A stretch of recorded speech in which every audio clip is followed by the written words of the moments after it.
नमस्कार, आप देख रहे हैं जेएमडी न्यूज। मैं हूं आपके साथ ओम आदित्य द्विवेदी। दोपहर के 3 बज चुके हैं और हम बात करने वाले हैं आज की 3 बड़ी खबरों की।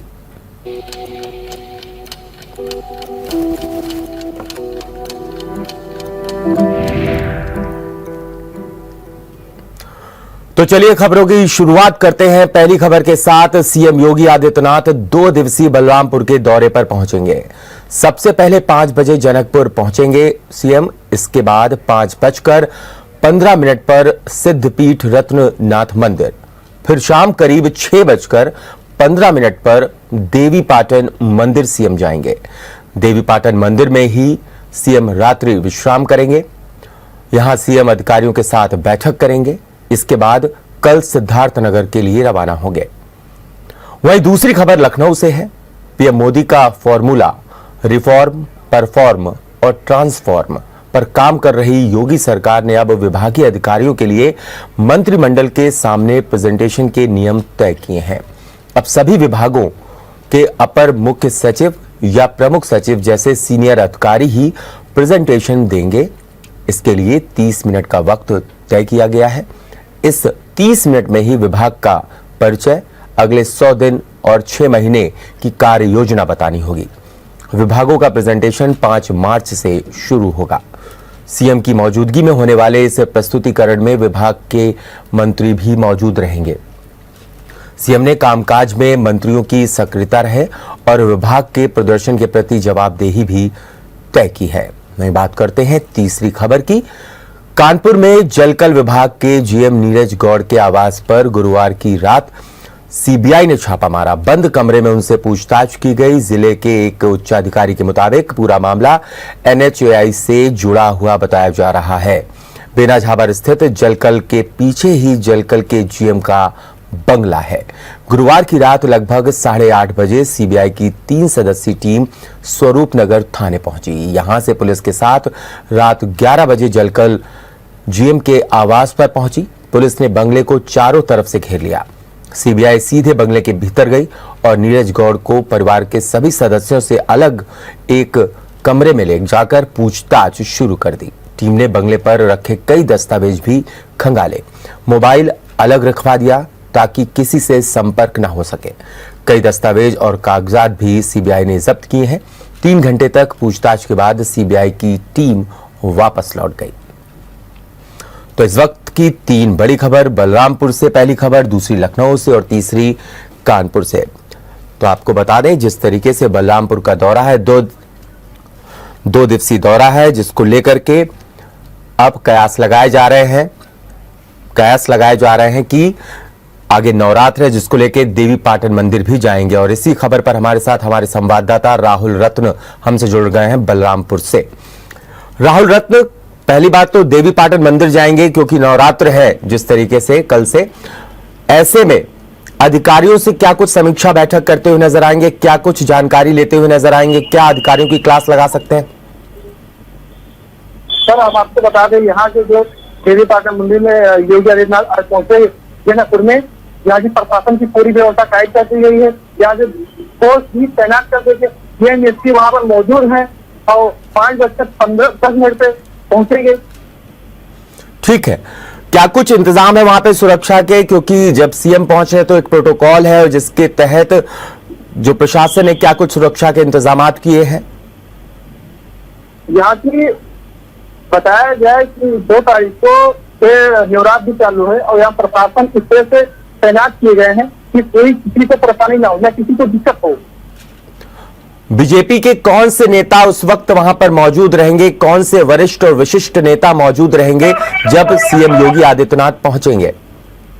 जी हाँ, ये तो बड़ी बात है। तीन विधानसभा में जो भाजपा का कब्जा है, यहाँ के तीनों ही विधायक वहाँ मौजूद रहेंगे, पूर्व सांसद भी मौजूद रहेंगे और भी जितने भी कार्यकर्ता बीजेपी के नेता सब वहाँ मौजूद हैं। ठीक है, जिस तरीके से वहां दर्शन करेंगे, दर्शन को लेकर के पुजारी जो वहां के, उनका क्या कुछ कहना है, क्या कुछ तैयारियां की गई वहां पर सीएम के आगमन पर? क्योंकि रात्रि विश्राम भी वो वहीं करेंगे, उसके बाद वो सिद्धार्थनगर के लिए रवाना होंगे। हम आपको बता दें यहाँ 6:15 पे देवीपाटन जाकर वहां पर माता का दर्शन लेंगे, उसके बाद रात को अधिकारियों से मीटिंग करेंगे और फिर सुबह भी मीटिंग करेंगे। सुबह मीटिंग करने के बाद भी सब सिद्धांत निकल रवाना होंगे।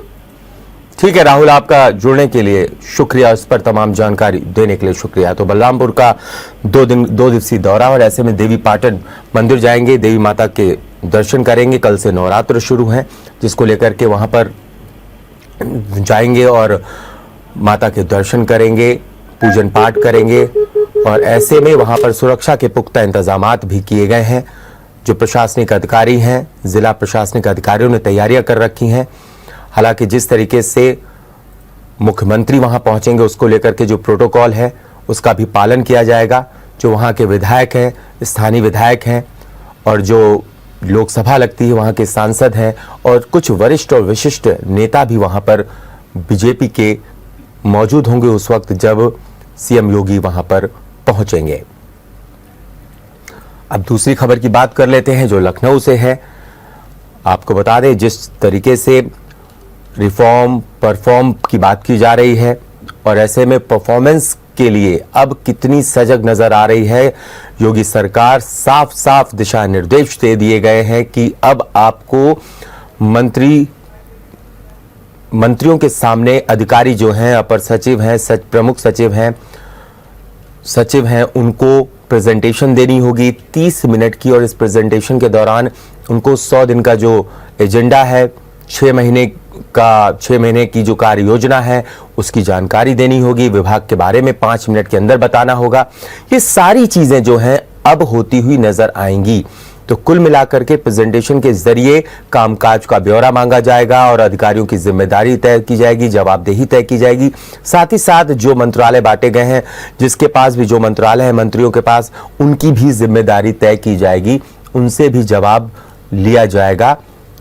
किसी भी कार्य योजना के लिए, किसी भी कार्य योजना के पूरा होने पर, या जो कार्य योजनाओं पर काम नहीं हो पा रहा है, और जो 100 दिन का जो एजेंडा तय किया है मुख्यमंत्री योगी आदित्यनाथ ने, उसको लेकर के। तो कुल मिलाकर के वर्क मोड पे इस समय नजर आ रही है सीएम योगी की टीम, और ऐसे में अधिकारियों को दिशा निर्देश दिए गए हैं। जो फॉर्मूला है पीएम मोदी का, रिफॉर्म, परफॉर्म और ट्रांसफॉर्म पर काम कर रही योगी सरकार ने अब विभागीय अधिकारियों के लिए अब मंत्रिमंडल के सामने प्रेजेंटेशन के नियम तय कर दिए हैं। अब सभी विभागों, अपर मुख्य सचिव या प्रमुख सचिव जैसे सीनियर अधिकारी ही प्रेजेंटेशन देंगे। इसके लिए 30 मिनट का वक्त तय किया गया है। इस 30 मिनट में ही विभाग का परिचय, अगले 100 दिन और 6 महीने की कार्य योजना बतानी होगी। विभागों का प्रेजेंटेशन 5 मार्च से शुरू होगा। सीएम की मौजूदगी में होने वाले इस प्रस्तुतिकरण में विभाग के मंत्री भी मौजूद रहेंगे। सीएम ने कामकाज में मंत्रियों की सक्रियता रहे और विभाग के प्रदर्शन के प्रति जवाबदेही भी तय की है। तो कुल मिलाकर के ये दूसरी खबर, और ये अपने आप में बेहद अहम हो जाती है उत्तर प्रदेश की जनता के लिहाज से। और इसी खबर पर हमारे साथ हमारे संवाददाता लखनऊ से मजहर हुसैन हमसे जुड़ गए हैं। मजहर हुसैन, मजहर, आपका रुख करना चाहेंगे, इसके क्या मायने निकाले जाएं? परफॉर्म, रिफॉर्म, ट्रांसफॉर्म के जरिए अब एक संदेश देने की कोशिश है कि अब हर कार्य योजना, हर एजेंडे पर जवाबदेही तय की जाएगी। बिल्कुल, जिस तरह से सीएम योगी आदित्यनाथ जब से अपनी कमान संभाली है, दूसरी बार मुख्यमंत्री बने हैं, तब से लगातार जो सीएम है वो काम कर रहे हैं। कोई भी क्षेत्र हो, उस हर क्षेत्र में लगातार सीएम योगी आदित्यनाथ निरीक्षण कर रहे हैं। जो अपने अधिकारी हैं उनको निर्देशित कर रहे हैं। इसी क्रम में जो अलग अलग विभाग हैं, क्योंकि अब से कुछ ही दिन हुआ है मुख्यमंत्री ने दूसरी बार सीएम पद की शपथ ली है, जिसके बाद से लगातार जो सीएम है वो सक्रिय, और जो जितने भी उनके विभाग हैं वो उन विभागों में जा रहे हैं और उन विभागों की समीक्षा कर रहे हैं। कहीं ना कहीं सीएम पूरी तरह से सक्रिय नजर आ रहे हैं, और जो उनके अधिकारी हैं वो उनको निर्देशित भी कर रहे हैं कि अच्छी तरह से जो दूसरी बार सीएम बने उस पर काम किया जा सके। मजहर, क्या माना जाए, कुछ मंत्री जो थे वो निष्क्रिय हो जाते थे, वो अपने अधिकारियों से बात कम करते थे, और कार्य योजना पर जो अमल होता था उसकी जानकारी उनके पास नहीं होती थी।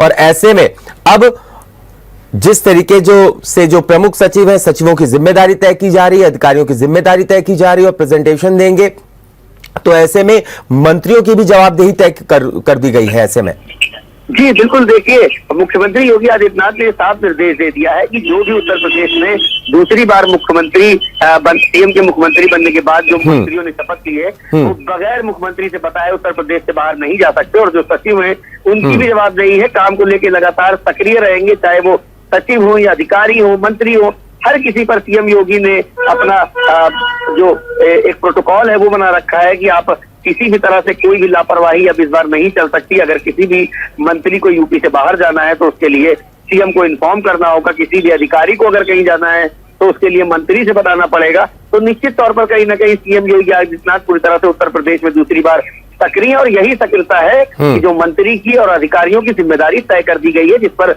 जो अधिकारी और मंत्री हैं वो पूरी तरह से खरे उतरते हुए नजर आ रहे हैं। चलिए मजहर, आपका जुड़ने के लिए शुक्रिया, इस पर तमाम जानकारी देने के लिए। तो कुल मिलाकर के अब मंत्रियों अधिकारियों की जवाबदेही जिम्मेदारी तय कर दी गई, और अब ऐसे में जब मुख्यमंत्री की मौजूदगी में और सभी जो विभागीय मंत्री उनकी मौजूदगी में जब अधिकारी प्रेजेंटेशन देंगे तो कहीं ना कहीं उन पर एक दबाव जरूर होगा कि कार्य योजना को पूरा करने का और जो एजेंडा 100 दिन का योगी आदित्यनाथ ने तय किया है उस पर अमल करने का। तो अब अधिकारियों को कड़े दिशा निर्देश दिए जा चुके हैं, और कहीं ना कहीं अब ये बताने की कोशिश है और मैसेज देने की कोशिश है कि अब सिर्फ और सिर्फ विकास की बात होगी। अब रुक कर लेते हैं तीसरी बड़ी खबर का। कानपुर में जलकल विभाग के जीएम नीरज गौड़ के आवास पर गुरुवार की रात सीबीआई ने छापा मारा है, और इसी खबर पर हमारे साथ अभिनव शुक्ला हमारे संवाददाता कानपुर से जुड़ गए हैं। अभिनव, इसके क्या मायने हैं? एनएचएआई जिस तरीके से वहां का घोटाला बताया जा रहा है, लगभग 30 करोड़ का घोटाला बताया जा रहा है, सूत्रों के हवाले से खबर है, और ऐसे में सीबीआई कुछ दस्तावेज लेकर के कल निकल जाती है। क्या कुछ कहना है यहां पर जो वहां के जीएम है, क्या आपकी उनसे बात हो पाई है? क्या कुछ कयास लगाए जा रहे हैं, क्योंकि अभी तक खुल करके पिक्चर सामने नहीं आई है? देखिए ये जो घोटाला है लगभग 10 साल पहले का जो घोटाला है ये 30 करोड़ का घोटाला है, लेकिन ये पूरा जो घोटाला हुआ था ये लगभग 200 करोड़ का घोटाला हुआ था। ये इसमें कई अधिकारी और कई कर्मचारी इसमें नप चुके हैं पहले ही। ये जो नीरज गौड़ है जीएम जलकल इस वक्त कानपुर है, तो उनकी तैनाती से पहले लखनऊ में हुआ, लखनऊ में थे, लखनऊ में अभी जीएम के ही पद पे थे जलकल में। तो सीबीआई काफी समय से इनकी तलाश कर रही थी, इनके लखनऊ वाले आवास भी गई, वहां पर इनके बारे में पता किया जाके, लेकिन जब नहीं पता चला तो किसी तरह इनके बेटे को फोन किया। सीबीआई ने 3 सदस्यीय टीम थी, बेटे को फोन किया, बेटे ने बताया कि कानपुर में इस वक्त तैनाती है। फिर कानपुर पुलिस सीबीआई पहुंचती है, सरूपनगर थाने, वहां पे कोर्ट की मांग करती है रात में, और 11 बजे पूरी टीम यहाँ पर पूरे घर को घेर लेती है। जो आवास है जीएम का जो आवास है उसको पूरा घेर लिया जाता है, और उसके बाद पुलिस को बाहर रोक के ही अपना अंदर जाती है। सभी जितने भी इनके घर के सदस्य सभी के मोबाइल ले लिए जाते हैं और उनसे कुछ पूछताछ की जाती है, घर के सभी सदस्यों से पूछताछ की जाती है। इसके अलावा वहाँ पे जितने भी मोबाइल थे वो सभी के जब्त कर लिए जाते हैं। कुछ कागजात भी यहाँ से सीबीआई ने लगभग 3 से 4 घंटे तक सीबीआई ने अपनी पूरी जांच यहाँ पर करी है, पूछताछ करी है। उसके बाद 3 से 4 घंटे बाद यहाँ से सीबीआई निकली है और वापस लखनऊ की तरफ गई है। जी अभिनव, क्या कुछ कयास लगाए जा रहे हैं कि क्या कुछ सीबीआई कौन कौन से दस्तावेज ले गई? क्या एनएचएआई से जुड़े हुए दस्तावेज सीबीआई को मिल गए हैं? और ऐसे में सीबीआई जब 3 घंटे के बाद निकलती वहां से, तो क्या कुछ लोगों के बीच में चर्चा का विषय बना हुआ था? देखिए बिल्कुल, ये जो घोटाला हुआ था ये एनएचएआई के समय में ही हुआ था। ये वहां पर अभियंता के पद पर ये तैनात थे नीरज गौड़। तो हाँ, कहीं ना कहीं कुछ ना कुछ अगर सूत्रों से हम लोग को खबर मिली कि हाँ कुछ दस्तावेज उससे रिलेटेड मिले हैं, क्योंकि वो महत्वपूर्ण दस्तावेज है। सीबीआई से इस बारे में बात करने की कोशिश की गई थी कल रात में ही, लेकिन उन्होंने इस बारे में कुछ भी बोलने से पूरी तरह से मना कर दिया। शहर में जितने भी अधिकारी हैं या पुलिस के जितने भी लोग हैं उन लोगों से भी किसी तरह पूछने की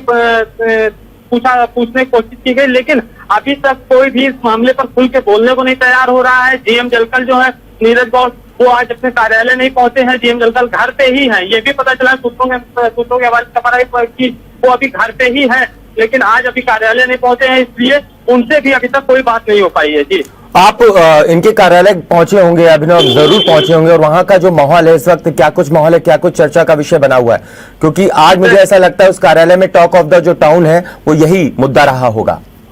बिल्कुल, जब आज हम उनके कार्यालय पहुंचे, इस वक्त भी हम उनका कार्यालय आवास भी उनका बगल में ही है और आवास के बाहर ही खड़े हुए हैं।